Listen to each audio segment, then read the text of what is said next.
Today's lesson on apologetics is about something called a determinant. That's a factor that decisively affects the nature or outcome of something. It's something that in any field of study you need to find that. For example, if you're studying a topic and let's say it's in the category of a biblical subject or the Bible, then you'd want the topic you're discussing to be defined, for example, any words in the topic to be defined from the Bible. So that would then determine if you're having a Bible conversation. For example, in iamcorne.org, our apologetic and outreach site, since I'm a pastor, the flock always comes first before the flummox. I have no vested interest in allowing the disputes in the world of Christianity, I suppose, or Christendom, to flow through me into the congregation. They need the green grass, the still waters. They have things like children to raise in the nurture and admonition of the Lord. They have children who are going through difficult things and either challenges educationally, vocationally, professionally, socially, and that's a lot to navigate. And then serving Christ doesn't seem to be achieved through embracing a flummox. So just to cover a few things that we've achieved while studying together and that I've achieved while pastoring, the flummox, for example, there's a book here called Genesis, and in it it quotes 14 scholars. They cite biblical authority in the age of the earth. So they really cast down the gauntlet that there's something at stake here, and they go through things about a day and 24 hours. And before I went to attend the Missionary Baptist Seminary, I really did think that it took 6 long 24-hour days for the earth to come into existence. Well, you quickly learn in your first semester early a book, Bible by 8 Ages, and you learn that in the Hebrew language there's a term ha-yah. Well, fortunately for me, I was there with different emphasis from each teacher. That is, there was a different emphasis. So one teacher, I wrote a paper demonstrating, and I've quoted this before, that through a vowel pointing mechanism, uninspired as it was, they achieved the state of being be or was for a verb in Genesis 2 verse 1, that is verse 2 chapter 1. Another professor presented me information about earlier professors, earlier writings, showing that come to be was the valid translation. Well, then in hermeneutics I was confronted with the reality, what's my determinant? What determines that? So for example, working all that out, I enjoyed it. Now, I don't really mind. I'm sure this is a good book. The people that gave it to me were championing young earth. I don't know what motivated them. They had no determinant.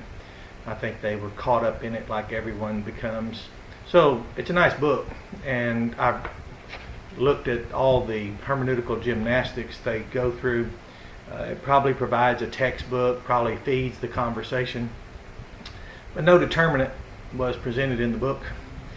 And in Psalm 118:22, just the Bible, in the Hebrew language, it speaks of the stone the builders rejected has become. Now that's in English, and then in Hebrew it's ha-yathah, and it's become. Acts 4:11 in the Koine Greek New Testament, which is a translation of that Hebrew text. It translates it, uses the word genomai, Mark 12:10, Matthew 21:42, and Luke 20:17. So for the church I pastor, I want them to know the determinant. Now, what they want to do, if you want to remain a young earther, that's all well and good, I suppose. But it takes no courage for me to teach them that a determinant can be and is in the scriptures for the verb ha-yah, and it's come to be. Now, people say, and I've heard talk all my life, but once you attend the Missionary Baptist Seminary, you're taught by pastors who pastor churches who teach that those churches are the pillar and ground of the truth, and have been here for 2,000 years, entrusted the responsibilities and privileges appertaining thereunto to the Great Commission. So that's product one, for example, ha-yah. But with a determinant, now you can know, as I was taught, that I could learn for myself that it's come to be. You don't have to debate that. Matter of fact, if you study the text and recognize biblical authority, as this book says biblical authority, then you won't be bantering and emotional. And it's strange that people that talk are always sensitive. And I don't understand that. It's a betrayal of the lack of a text. But biblical authority means there is a determinant in the Bible. Now, for commoners like we who serve Christ in the church, we don't come to church and expect our Bible to be a trigonometry book or a calculus book or a physics book. We don't come to church so that the Bible can be shown to be this grand puzzle that if we could just put it all together, we know the Bible's already put together properly. It's already synthesized. The Koine text is synthetic, positioned together very well. And it's very useful as it is. So it's disappointing for people out there in the Christian market. But if you're a member of one of the Lord's churches and you come out and you severed your ties, our energy is on the life we're living, the abundant life given us by Christ, seeing people transform, seeing new minds, hearts, spirits. We work on building up families, restoring marriages, restoring people to the fellowship.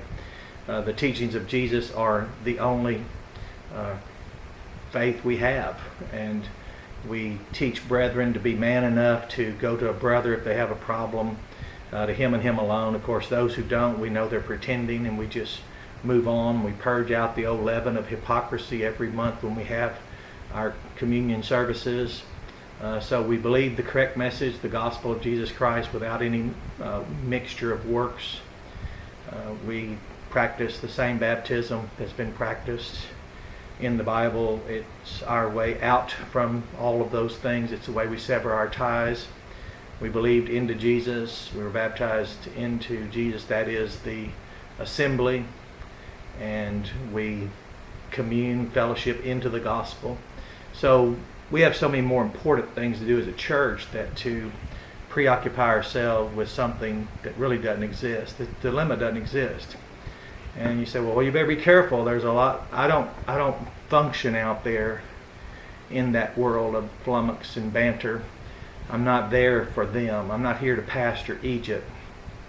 I pastor one of the Lord's churches, and that flock likes the green grass, and I owe them a determinant. And in a world since 9/11, when I read books like Last Letters Home by Senator John McCain, and you find out that there's a young lady over there and she's driving a Humvee and she's literally mangled and torn apart because of an IED, and some maniacal religionist who despises the rule of law and the ordained sword of the state. And you read about her receiving no consideration for what courage it must have taken to drive out there in the first place. But then you read about a letter that wasn't received by her family until the day of her funeral, and it was a thank you letter for her birthday presents. Well, any pastor with a heart won't spend time with this flummox, but it doesn't exist. A pastor will just say, well, there's the determinant in the scriptures. It's a real small book, the Bible. You might want to read it. That's what I advise people to do. But she would have courage, since on her 21st birthday she was buried. And it was so that I could be over here fighting my weight gain and then studying my Hebrew and Greek. And I really haven't found anything people have said about my study of the Bible, my pastoring of one of the Lord's churches, and that's all by His grace. Haven't found anything to even cause me to care. If they want to pretend, if this world wants to always pretend that we can't determine the truth is elusive, then why was she killed? Well, maniacal religionists and people of a dark mind, hard heart, and void of the Spirit of God, They know why they hate people that have been favored. And I have been highly favored with the lives of these brilliant, beautiful young people who have gone out and sacrificed themselves, and people of all ages fighting in the war against maniacal religious orders. So the mania in religion doesn't surprise me at all. It's just that when people pretend to be a Christian and yet say, well, from Genesis to Revelation, you just never know. Well, ask that person to put the Bible down and step away quietly. Number two, for example, free will. There's this artificially constructed banter between libertarian and compatibilistic, very elaborate. I'm certain if anyone valued that over the scriptures, they'd be very well knowledged and schooled in that. But in Genesis 15:6, the Hiphil stem, causative active, says that Abram caused himself to believe God. And it says that his willingness to cause himself to believe God was counted as a state of righteousness by the Lord himself. So agent causality, the oldest definition of the concept of free will, is already taught in the Hebrew Bible, and I'm certain that's where it originated. So that's determined. But how many people enjoy the inflicting pain and grief on others and arguing about free will? Something that they cared so little about. Is these people came into our congregation, they had never been in one of the Lord's churches. They didn't know that the Lord's church was a pillar in the ground of truth. They didn't know that the Lord's people actually searched the scriptures, as the Bible says, and were of a more noble character. Spiritually, we're more eugenic, a correct species. And that's all by the grace of God. And that comes with the new birth, and it comes with the growth and development in spirit and in truth. So they came in to banter and to pretend they really had a topic, and it was so empty that they were actually arguing whether or not the Bible taught free will or not. And it didn't occur to them that they had not even a definition of the term from the Bible. Because one thing you'll learn from the Lord's churches is when you enter one, they'll tell you what church means, assembly. They'll even tell you it comes from a word called out. They'll tell you it's the body of Christ in that particular area. They'll tell you that they are baptized believers, that they are fellowshipping into the gospel, that they're being conformed to the image of Christ in order that he might be the firstborn among many brethren. They'll tell you that they're there to grow up to the full measure of the stature of Christ. They'll tell you they're there having refused to be fashioned by this world, but would prefer to have themselves transformed by the renovation of their minds. They'll tell you that they are there to move on unto completion, the maturity and the development and the state of completion that the book of our covenant, the book of Hebrews, teaches. I don't know about something as tiny as a word free will that we couldn't handle that. I don't know something about Ha-Yah being so unknowable. That would probably be between the ears of a person who pretends that the truth is elusive, and that's probably because they don't even recognize one of the Lord's churches in their community. We had a third topic, purpose of the gospel. John 20:31 was in order that a person might deliberately cause himself to believe. The causative coming from the Hebrew language, which is the Bible, and showing that Abram caused himself. Deliberate coming from the subjunctive mood. So language is useful if you're taught to use it. And if you're taught to value it, well, then the language we're talking about using is actually the Bible. So the Bible is very useful if you want to know that the very purpose for the gospel to have been written and remain on record. I might just pause and think about that, the purpose of it. So if you hold a Gospel of John, as I have some small ones, and was very much encouraged by Dr. John Owen to distribute those, and we do, and we still do that. We have thousands of them. We've sent them. I just don't know how many we've done. But if you have that gospel in your hand in written form, which it would be, then that very book says the purpose for it to be written down and remain on record, that is to remain in force, which means that purpose is still in force today, was so that a person might deliberately cause him or herself to believe, punctular, the simplest form of action, that Jesus is the Christ. And then we showed in 1 John 5:1 that every person who has believed, that is that punctular action, is now a person who is always believing, is always deliberately causing him or herself to keep on believing. Well, it says that that person has, prior to becoming that person who is always deliberately causing themselves to be believing, has been fathered and is always being fathered. So the battle, the bloodbath, and the vitriol, and the horrible things people say about each other about the new birth is prior to faith. The term faith there in the Bible as a verb, there's two kinds of action. Simplest form, point of faith, which I've never heard a missionary Baptist not say, come to this point of faith, and in this moment of faith you'll be born again. And that moment of faith is conjoined when someone minds after, repents, and simply, deliberately causes him or herself to believe that gospel, and they're born again. So that big, huge argument and the large dispute that's debated over and over and over and over, I just really don't know. Eventually when you grow up, you grow out of it, you pastor a church, you get on with the Great Commission, you get on with making disciples, and you can't really take seriously the argument anymore. What's the relationship of the new birth to faith?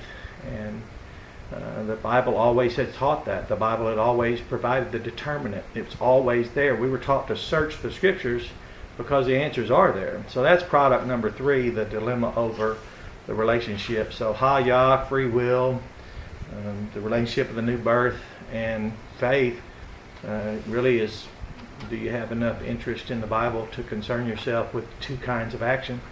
And then, of course, baptismal regeneration. That was shown to be completely impossible. The people who advocated have no determinant. They have no text. One young man who said something about his knowledge of computers and his relationship to NASA and whatever. I suppose that to a hearing audience they might suppose, oh my, if someone knows computers and is associated with NASA, my, this has to be the truth since he has a false credential. That is, there is no connection between that and what the Bible actually says.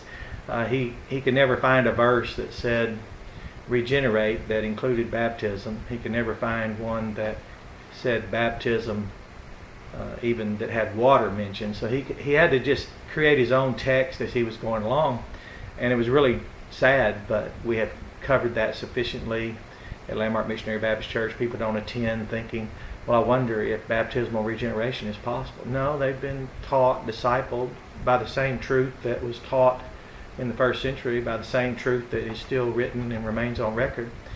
No text will ever emerge somewhere. I guess it's why religions began to be so desperate as to start writing their own books. And maybe people that advocate baptismal regeneration will go out and write their own Koine Greek New Testament and say, aha, we found it. And maybe they could pour coffee stains on the paper, maybe tell someone how old it is. But until someone plagiarizes and produces a false Koine Greek New Testament, which not one exists, baptismal regeneration is never a possibility, and it won't be. Again, this is because of the determinant. The Bible has determinants within it. And if it disappoints someone, I'm not sure for whom the people defending our nation are dying, because it's certainly not for people that do not care enough to research the text. It's certainly not for people who would prefer to be angry and ill-disposed toward each other.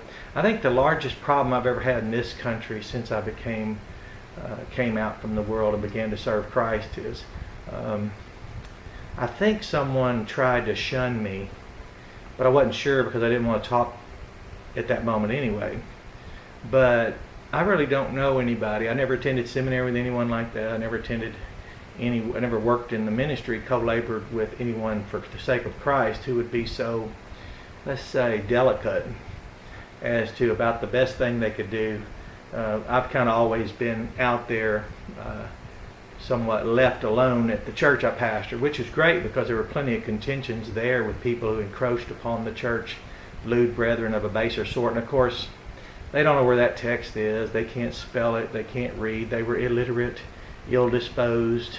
About the only thing they could do is just make a name for themselves by tearing down a pastor. But the flock that needed to learn the Bible we were never allowed to just go there and learn, go there and grow upwardly in Christ. But now we are. We grow upwardly now. And the fifth one, just of the examples, there are several all over the website. And this is all for Landmark Baptist Church first and foremost. The glory of God. It's all done in the name of Christ and for the sake of His sheep. He cares if they're told the truth or not. He cares if they have a determinant. So the rapture, pre, mid, or post, return, resurrection, and rapture. The Bible, people would say, well, that Greek language, well, then just study it. If it's such a headache, why spend so much time talking about it when it would take less than a third of that time?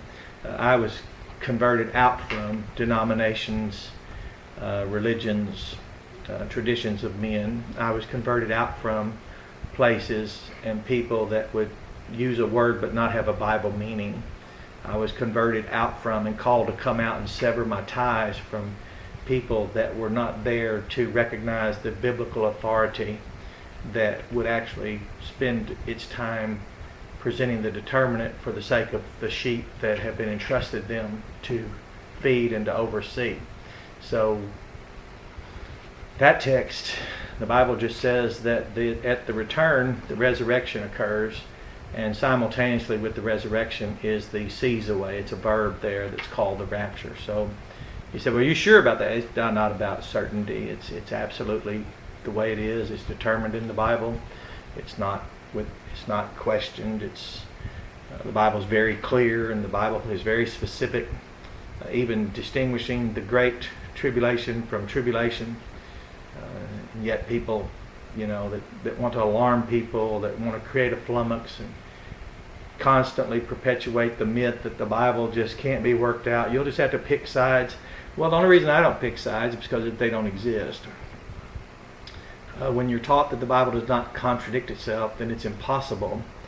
When you accept that the Bible is that well written, that well arranged, and that well formatted, and that God had in His wisdom used biblical Hebrew and Koine Greek, it's impossible then to pick sides in a contradiction when you know that in the Bible no contradiction such as that which we're asked to pick sides about exist. So we just simply, those of us who pastor the Lord's churches, we go and look for the determinant.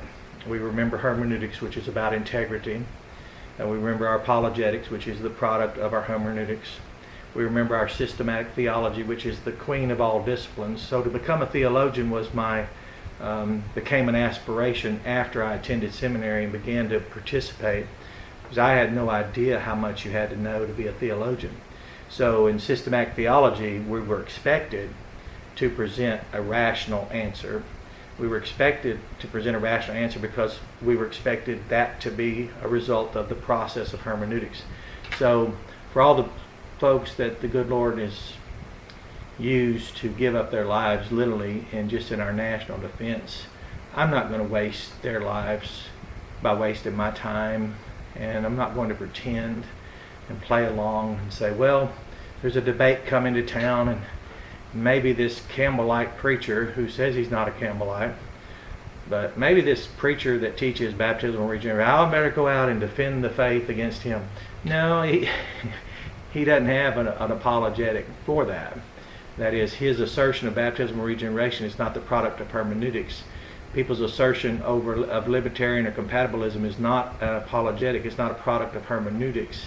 It's more philosophy and religion, more fallible construct. It is not the scriptures. People wanting to say, we better debate that, it's not debatable. It's been determined and remains determined, and always been as long as the scriptures have been written and remain on record. For us, it's been communicated that long, and it's forever always been what God intended to write in the first place. So I don't need to pretend. Pastor your flock, feed His sheep, rescue the perishing, care for the dying, and enjoy the passion of doing that. But I'm just confessing now and admitting I don't consider myself courageous at all publishing what God's already written and what remains on record. I don't consider myself even someone to be admired for doing it. It's as the Bible said, I was just doing what was there for me to do. I haven't done above.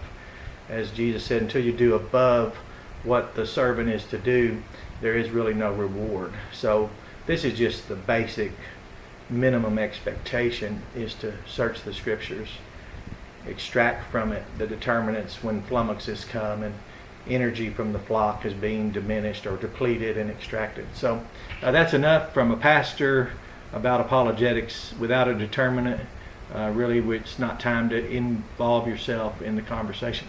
So God bless you, and Landmark, thank you so much for last month. It was a joy, Pastor Appreciation. I can't list everything, but it was great. Thank you, and just enjoy this study.